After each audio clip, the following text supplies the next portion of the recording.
استغفرullah ربي من كل ذنب واتوب اليه. الحمد لله رب العالمين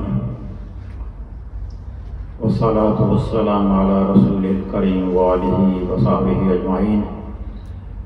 أما بعد فأعوذ بالله من الشيطان الرجيم. بسم الله الرحمن الرحيم. ورفعنا لك ذكرك. صدق الله العظيم وصدق رسوله النبي الكريم ونحن على ذلك لمن الشاهدين والشاكرين والحمد لله رب العالمين. وقد قال الله تعالى إن الله وملائكته يصلون على النبي يا أيها الذين آمنوا صلوا عليه وسلموا تسليما. اللهم صل وسلم على سيدنا ونبينا ومولانا محمد وعلى آل سيدنا ونبينا ومولانا محمد وبارك وسلم وصل علیہ. اللہ رب العالمین کی بے حد حمد و ثنا اور رسول محترم رسول محتشم رسول کریم صلی اللہ تعالی علیہ وآلہ وسلم کی ذات اقدس پر ذات کریم پر حد درود و سلام کے بعد قابل سعادت احترام برادران اسلام، السلام علیکم ورحمۃ اللہ وبرکاتہ. وقت اتنا قلیل ہے کہ میں کسی بھی موضوع کو چھیڑ نہیں سکتا. مغرب کے بعد آج جو ہے نا محفل میلاد ہے، ربیع الاول کا مہینہ ہے، مغرب کے بعد بھی بیان پورا کریں. 30 منٹ پھر مغرب کے بعد ہی گفتگو کرتے ہیں. اب تو میرے خیال میں 3-4 منٹ رہ گئے مغرب. کوئی بات نہیں، آپ شروع کریں، بعد میں پھر پورا کرنے دیں. بھٹی صاحب کا جیسے حکم. گزارش میں نے پچھلے جو محفل تھی ہماری، میں نے سورہ اخلاص کے فضائل بیان کیے تھے اور میں نے کہا تھا کہ اگلے جو محفل ہے اس میں سورہ اخلاص کے مضامین پر گفتگو کروں گا. تو چونکہ یہ ربیع الاول کا مہینہ ہمارے اوپر یہ برکتوں والا چاند طلوع ہو گیا ہے، تو اس وجہ سے اس موضوع کو میں نے مؤخر کیا ہے. انشاءاللہ آئندہ جو ہماری محفل ہوگی اگلے مہینے سورہ اخلاص کے جو مضامین ہیں ان پر انشاءاللہ سراسر گفتگو جو ہے اس میں کریں گے. تو چونکہ ربیع الاول کا مہینہ یہ بابرکت مہینہ اللہ تعالیٰ نے ہمیں نصیب کیا ہے ہماری اپنی زندگیوں میں، تو بات دراصل یہ ہے کہ یہ رمضان کی بھی بڑی فضیلت ہے، شعبان کی بھی بڑی فضیلت ہے.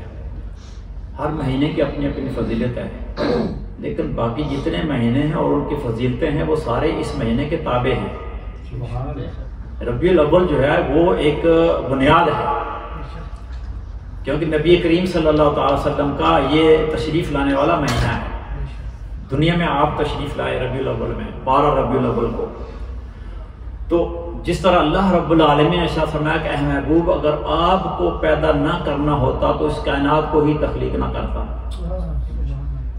تو گویا ربیع الاول بھی جس طرح نبی کریم صلی اللہ علیہ وسلم اس کائنات میں ساری کائنات کے اوپر اللہ کے بعد ساری کائنات کے اوپر فضیلت رکھتے ہیں، اسی طرح ربیع الاول کا مہینہ بھی حضور نبی کریم صلی اللہ علیہ وسلم کی نسبت سے اسی طرح فضیلت رکھتا ہے.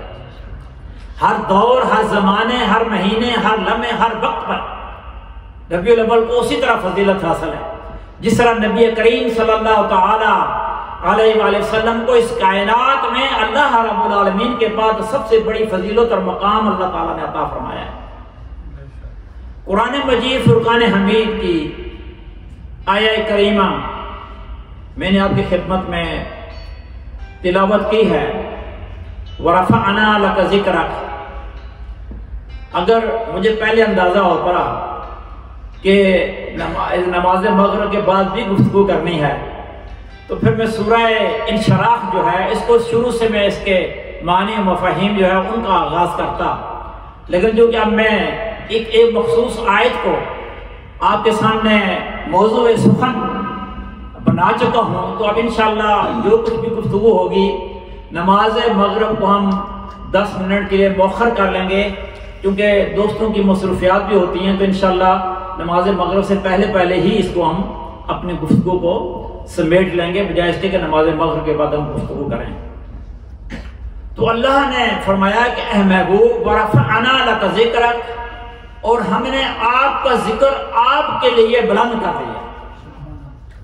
اے محبوب ہم نے آپ کے ذکر کو آپ کے لیے اس کو بلندی بخش دی، بلند کر دیا اس کو۔ اب یہ اللہ رب العالمین نے کیسے بلند کیا؟ اپنے محبوب کے، اپنے حبیب کے ذکر کو۔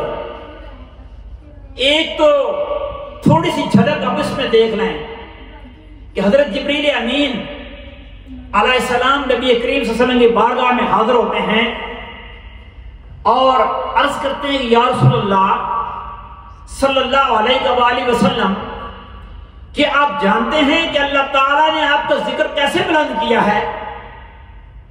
یہ کسی دنیا دار کی بات نہیں ہے۔ جبریل امین کا کلام دراصل اللہ کی منشا اور مشیت کے مطابق ہوتا ہے۔ جبریل امین عرض کرتے ہیں کہ یا رسول اللہ صلی اللہ علیہ وآلہ وسلم، آپ کیا آپ جانتے ہیں یہ جو آیت ہے وَرَفَعْنَا لَكَ ذِكْرَكَ، کہ اے محبوب ہم نے آپ کا ذکر آپ کے لیے بلند کر دیا ہے، تو اللہ نے آپ کا ذکر کیسے بلند کیا ہے؟ تو حضور صالح امام صلی اللہ تعالی علیہ وآلہ وسلم ارشاد فرماتے ہیں کہ اللہ نے کیسے بلند کیا ہے؟ تو جبریل امین کہتے ہیں کہ اللہ رب العالمین نے یہ اہتمام فرمایا ہے کہ جہاں بھی اللہ کا ذکر ہوگا وہاں آپ کا بھی ذکر ہوگا، جہاں اللہ کا ذکر ہوگا وہ اے رسول کریم آپ کا بھی ذکر ہوگا۔ اب اللہ کے حبیب ہیں، اللہ کے محبوب ہیں، اللہ نے آپ کا ذکر ایسے بلند کیا ہے جہاں جہاں اللہ کو پکارا جائے گا وہاں وہاں آپ کا ذکر بھی ہوگا۔ اب اس کی مثالیں اگر دینا چاہیں تو لا تعداد مثالیں ہیں، اب گنتی نہیں کر سکتے، اس لیے کہ خالق کائنات کا یہ فرمان ہے کہ جہاں جہاں میرا ذکر ہوگا اے محبوب وہاں وہاں تیرا ذکر ہوگا۔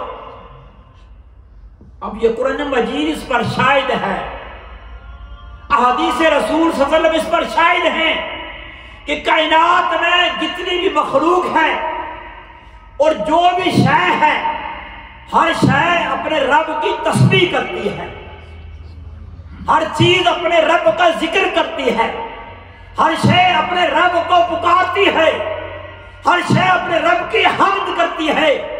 اور اس شے میں کیا کیا ہے؟ ہر شے کیا کیا ہے؟ آپ کسی کو شمار کر سکتے ہیں؟ کوئی گنتی کر سکتے ہیں اللہ کی اس کائنات میں اشیاء کتنی ہیں؟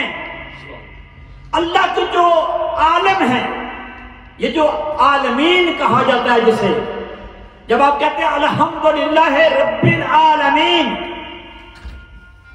کہ ساری تعریفیں اس اللہ کے لیے سارے عالمین کا رب ہے، تو یہ عالمین کتنے ہیں دنیا میں، اس کائنات میں عالمین کتنے ہیں؟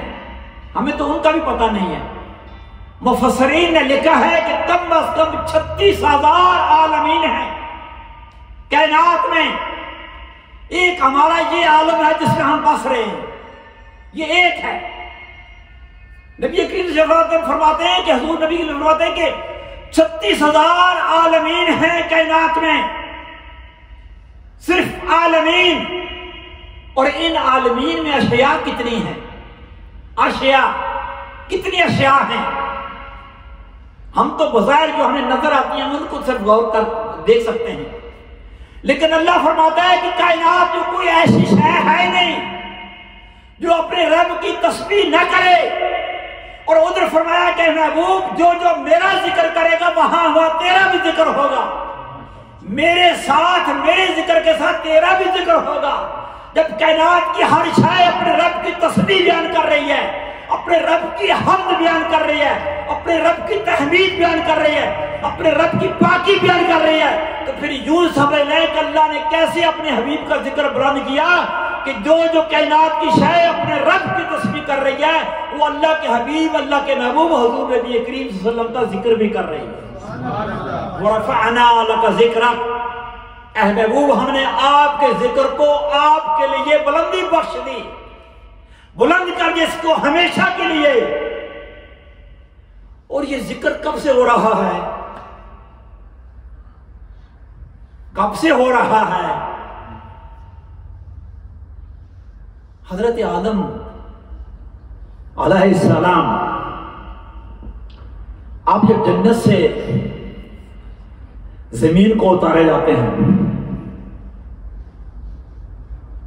جنت سے زمین پر بھیجا جاتا ہے آپ کو، یہ بھی ایک الگ موضوع ہے، جمعے پر میں نے گفتگو کی تھی اس پہ کہ کچھ لوگ کہتے ہیں ان کی اپروچ نہیں ہے صحیح، کہ حضرت آدم علیہ السلام سے خطا ہوئی، لغزش ہوئی، نعوذ باللہ، اور اللہ نے ان کو جنت سے نکال دیا۔ ایسی بات نہیں ہے، انبیاء معصوم عن الخطا ہوتے ہیں، انبیاء سے خطا ممکن ہی نہیں ہے، اللہ نے ان کو معصوم انبیاء اکرام کو قرار دیا ہے، ان سے خطا ممکن نہیں ہے، ہو ہی نہیں سکتی۔ ان سے اگر کوئی ایسا عمل ہوتا ہے جو بظاہر خطا نظر آتی ہے، وہ اللہ کی مشیت کے مطابق ہوتا ہے، اللہ کی رضا کے مطابق ان سے عمل ہوتا ہے اور تعلیم کے لیے ہوتا ہے۔ تو جب اللہ تعالیٰ نے حضرت آدم علیہ السلام کو زمین پر بھیجا، وہ تو تھے ہی زمین کے لیے، انی جاعل فی الارض خلیفہ، کہ زمین پر اللہ نے ان کو خلیفہ اپنا نائب مقرر کیا تھا، جنت کے لیے نہیں کیا تھا۔ وہ تو ایک سبق تھا ہمارے لیے، ایک درس تھا، اس کے پیچھے پناہ تھا، پوشیدہ تھا۔ تو اللہ نے جب حضرت آدم علیہ السلام کو زمین پر بھیجا، بظاہر جو لغزش نظر آتی تھی، شیطان کا وسوسہ، اس کی وجہ سے لوگ کہتے ہیں کہ زمین پر بھیجا نہیں، وہ ایک الگ معاملہ ہے، اس پر پھر کبھی گفتگو ہوگی۔ تو حضرت آدم علیہ السلام اللہ کی بارگاہ میں دعا کرتے ہیں، التجا کرتے ہیں، معافیاں مانگتے ہیں، اور پھر کیا ہوتا ہے؟ ایک تو یہ ہے کہ اللہ تعالیٰ نے قرآن میں ذکر ہے کہ اللہ تعالیٰ نے کچھ کلمات سکھا دیا حضرت آدم علیہ السلام کو، انہوں نے وہ کلمات اللہ کی بارگاہ میں ادا کیے اور اللہ نے معاف فرما دیا۔ کچھ حدیث وہ ہیں اور جن میں ایک وہ بخاری کی بھی حدیث ہے، طبری کی بھی ہے اور امام بہیقی کی بھی ہے، انہوں نے روایت کیا اسے، اور راوی کون ہے؟ حضرت عمر فاروق رضی اللہ تعالیٰ عنہ، جن کے کل احادیث کے ذخیرے میں کل پتہ نہیں 15 یا 20 احادیث ملتی ہیں آپ کو، اتنے جلیل القدر صحابی ہیں، لیکن ان سے جو مرویات ہیں، روایات ان سے بیان کی گئی ہیں، وہ 15-20 کے لگ بھگ صرف سے زیادہ نہیں ہے۔ اور حضرت عمر فاروق اس کے راوی اس حدیث کے کہ حضرت آدم علیہ السلام نبی کریم صلی اللہ علیہ وسلم کا واسطہ اللہ کی بارگاہ میں پیش کرتے ہیں کہ اللہ، اے میرے رب، محمد صلی اللہ علیہ وسلم کا وسیلہ تیری بارگاہ میں پیش کرتا ہوں، محمد کا واسطہ تیری بارگاہ میں پیش کرتا ہوں، مجھے معاف فرما دے۔ تو اللہ پوچھتا ہے کہ اے آدم، تجھے اس نام کے بارے میں کیسے معلوم ہوا؟ عرض کیا کہ مولا کریم، جب تو نے میرے جسم میں روح ڈالی تھی، جب تو نے میری مٹی سے میرا پتلا بنایا تھا، اور پتلا بنانے کے بعد جب میرے جسم میں تو نے روح پھونکی تھی، روح ڈالی تھی، اور جب میرے اندر روح آئی اور میں اٹھ کھڑا ہوا، تو پہلی نظر جو میری اٹھی تو وہ عرش کی طرف اٹھی، میری نظر جو پہلی اٹھی وہ عرش کی طرف، عرش الہی کی طرف اٹھی، اور عرش الہی کے اوپر میں نے لکھا ہوا دیکھا تھا کہ لا الہ الا اللہ محمد رسول اللہ۔ یہ وہ پہلا کلمہ تھا جس پر میری نظر پڑی تھی جب میری اندر روح پھونکی گئی تھی۔ اور پھر جب وہ جنت میں داخل کیا گیا تو حضرت آدم کہتے ہیں کہ میں نے ہر درخت کے ہر پتے کے اوپر اسی نام کو لکھے ہوئے دیکھا ہے، تو میں یہ جان گیا کہ جو بڑا پیارا نام ہے، یہ تیرا کوئی محبوب نام ہے، تیرا حبیب ہے، جسے تو نے اپنے نام کے ساتھ لکھا ہوا ہے، اس لیے میں اس نام کو جان گیا اور اسی کا واسطہ تیری بارگاہ میں پیش کر دیا۔ تو اللہ رب العالمین حضرت آدم علیہ السلام کی وہ دعا قبول فرمائی، وہ دعا قبول فرمائی۔ تو یہ کب سے ذکر ہے؟ وَرَفَعْنَا لَكَ ذِكْرَ، کہ آج کی دور کی بات نہیں ہے، نبی صلی اللہ علیہ وسلم کے دنیا میں تشریف لانے کی سے بات نہیں ہے، یہ کائنات کے وجود میں آنے سے یہ سلسلہ شروع ہے۔ وَرَفَعْنَا لَكَ ذِكْرَ، اسی لیے تو جنت کے جو درختوں کے پتے تھے وہاں حضرت آدم علیہ السلام کو حضرت فرماتے ہیں جنت کے دروازے پر بھی میں نے یہی نام لکھا ہوا دیکھا، عرش الہی پر بھی اسی کلمے کو دیکھا۔ تو کب سے ذکر ہو رہا ہے؟ وَرَفَعْنَا لَكَ ذِكْرَكَ۔ اور پھر ہر نبی اور ہر رسول نے اپنے زمانے میں اپنے دور میں اپنے زمانے میں نبی کریم صلی اللہ علیہ وسلم کی آمد کی بشارتیں دی، اپنی امتوں کو بتایا، سمجھایا کہ اگر وہ تشریف لے اللہ کے آخری نبی اور رسول تشریف لے آئیں تمہاری زندگیوں میں تو ان پر ایمان لانا ہے، ان کی نصرت کرنی ہے، ان کی مدد کرنی ہے۔ کب سے ذکر ہو رہا ہے ورفعنا لک ذکرک؟ کسی ایک زمانے کی بات نہیں، کسی ایک دور کی بات نہیں، کسی ایک صدی کی بات نہیں ہے۔ اور پھر قرآن مجید فرقان حمید بے شک اللہ کا کلام ہے، لیکن قول کس کا ہے؟ رسول کریم صلی اللہ علیہ وسلم کا قول ہے، اللہ کا کلام ہے۔ اللہ تو کسی سے کلام انسانوں سے ڈائریکٹ تو مخاطب نہیں ہوتا اللہ تعالیٰ، اس نے اپنا کلام حضور نبی کریم صلی اللہ علیہ وسلم کے وسیلہ سے نازل فرمایا اور نبی کریم صلی اللہ علیہ وسلم کے قلب منیر پر نازل فرمایا۔ اگر علم نشرح لک صدرک والی آیت ہوتی تو پھر میں بتاتا آپ کو کہ یہ شرح صدر کیا ہوتا ہے اور یہ انشراح صدر کیا ہوتا ہے۔ کہ اللہ فرماتا ہے کہ محبوب ہم نے آپ کے سینے کو کشادہ کر دیا، کھول دیا۔ وہ کیا رنگ ہے، وہ کیا جمال ہے، وہ کیا رونقیں ہیں، وہ الگ بات ہے۔ تو فرمایا کہ اللہ رب العالمین نے وہ جو ملائکہ ہیں، اب یہ جو آیت پڑھتے ہیں ہم ان اللہ و ملائکتہ یصلون علی النبی، بے شک اللہ اور اس کے ملائکہ نبی صلی اللہ علیہ وسلم پر، محمد صلی اللہ علیہ وسلم پر درود بھیجتے ہیں، رحمت بھیجتے ہیں، صلوات بھیجتے ہیں، اور اے ایمان والو تم بھی بھیجو۔ اب وہ قرآن حکیم کی آیت ہے، لیکن اللہ رب العالمین کب سے نبی صلی اللہ علیہ وسلم پر درود بھیج رہا ہے اور ملائکہ کب سے بھیج رہے ہیں؟ جب سے نبی کریم صلی اللہ علیہ وسلم کا نامی اسم گرامی عرش الہی پر کونندہ ہوا ہے اور جنت کے پتوں پر لکھا گیا ہے، تب سے اللہ رب العالمین درود اور صلوات بھیج رہے ہیں نبی صلی اللہ علیہ وسلم پر، اور اللہ کے ملائکہ بھی بھیج رہے ہیں۔ وَرَفَعْنَا لَكَ ذِكْرَكَ، کب سے ذکر بلند کر دیا کہ ہر نبی اور ہر رسول اپنے زمانے میں اس کا ذکر کر رہا ہے، اور نبی کریم صلی اللہ علیہ وسلم وسیلہ اور صدقہ اور واسطہ اللہ کی بارگاہ میں پیش کر رہا ہے۔ اب یہ قرآن مجید میں جو بات کر رہا تھا اللہ کا کلام ہے، لیکن نبی کریم صلی اللہ علیہ وسلم کا قول ہے۔ آپ کی زبان نبوت سے، زبان گور بار سے یہ آیت جو ہیں یہ صادر ہوتی ہیں اور پھر ان کو محفوظ کیا جاتا ہے۔ اب دوسری طرف یہ کہا جاتا ہے کہ نبی کریم صلی اللہ علیہ وسلم کیا ہے؟ چلتا پھرتا قرآن ہے، چلتا پھرتا قرآن ہے۔ ام المومنین حضرت سیدہ عائشہ صدیقہ سے سوال ہوتا ہے نبی کریم صلی اللہ علیہ وسلم کے اخلاق حسنہ کے بارے میں، تو آپ فرماتے ہیں کیا تو نے قرآن نہیں پڑھا؟ قرآن نہیں پڑھا ہوا؟ اگر تو نے قرآن پڑھا ہوا ہے پھر سوال کی گنجائش نہیں ہے۔ قرآن تو ساری محبوب کریم صلی اللہ علیہ وسلم کی اداؤں کی تصویر کشی کرتا ہے۔ نبی کریم صلی اللہ علیہ وسلم ایک ایک ادا کی قرآن تصویر کشی کرتا ہے، تصویر بناتا ہے، آپ کے سامنے پیش کرتا ہے۔ تو جب یہ بات ہے تو پھر قرآن کی ہر آیت اللہ نبی کریم صلی اللہ علیہ وسلم کی کا ذکر ہے، حضور کے قلب منیر پر نازل ہوئی ہر آیت۔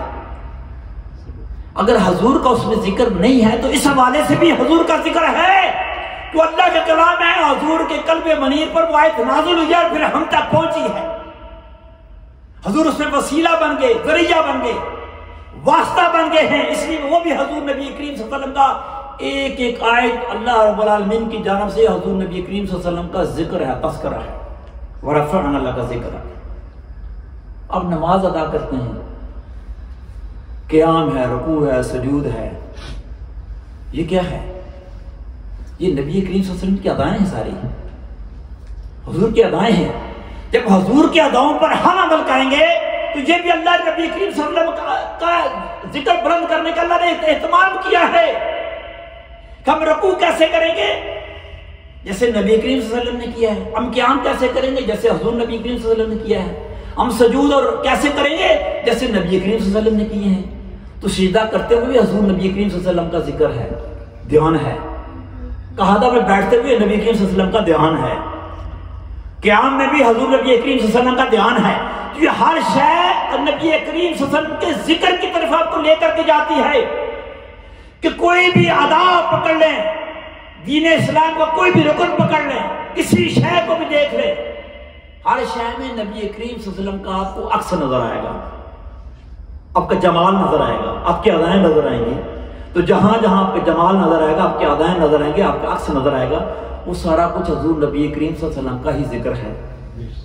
وَرَفَعْنَا لَكَ ذِكْرَكَ. اب ٹائم کافی ہو چکا ہے تو میں اسی پر اکتفا کرتا ہوں، انشاءاللہ العزیز پھر کبھی صحیح. تو اگلا جو ہمارے جو اگلی محفل ہوگی اس میں سورہ اخلاص کے مضامین جیسے پچھلی دفعہ ہم سے رہ گئے تھے وہ انشاءاللہ بیان ہوں گے. تو ربیع الاول کے حوالے سے تھوڑی سی گفتگو کی ہے. ایک اعلان بھی کر دوں کہ ہمارے یہاں قریب ہی صوفی اسلامک سینٹر ہے نوگی ماچی میں.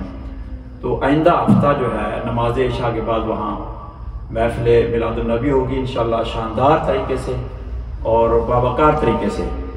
تو جتنے بھی دوست ہیں اب تمام دوستوں سے گزارش ہے اور اپیل بھی ہے کہ آپ اس میں ضرور شرکت فرمائیں، خود بھی آئیں، دوست احباب کو بھی لے کر کے آئیں. بڑے انشاءاللہ باوقار طریقے سے وہ محفل امداد جو اس کا انعقاد کیا جائے گا. اور نعت خواں حضرات جو ہیں رانا صاحب بھی اور دوست جو ہیں نام مجھے تو نہیں ذہن میں، سرفراز صاحب کو میں نے پہلی دفعہ سنا ہے، بہت خوبصورت نعت پڑھتے ہیں. رانا صاحب بھی ماشاءاللہ بہت اچھی ادائیگی ان کی بھی. تو آپ سے بھی درخواست ہے، آپ کی خدمت میں دعوت ہے کہ آپ ضرور اس محفل میں تشریف فرماؤ. یہاں سے کوئی 3 کلومیٹر ہے شاید یا 3.5 کلومیٹر ہے یہاں سے صوفی اسلامک سینٹر نوگی ماچی. اگر آپ اس کو گوگل پہ کریں گے تو ہمیں آپ کو اس کا جو ہے مل جائے گا. تو وہ مجھے امید ہے کہ تمام سارے جتنے بھی دوست ہیں وہ وہاں اس محفل میں بھی شرکت فرمائیں گے. والسلام علیکم ورحمۃ اللہ وبرکاتہ.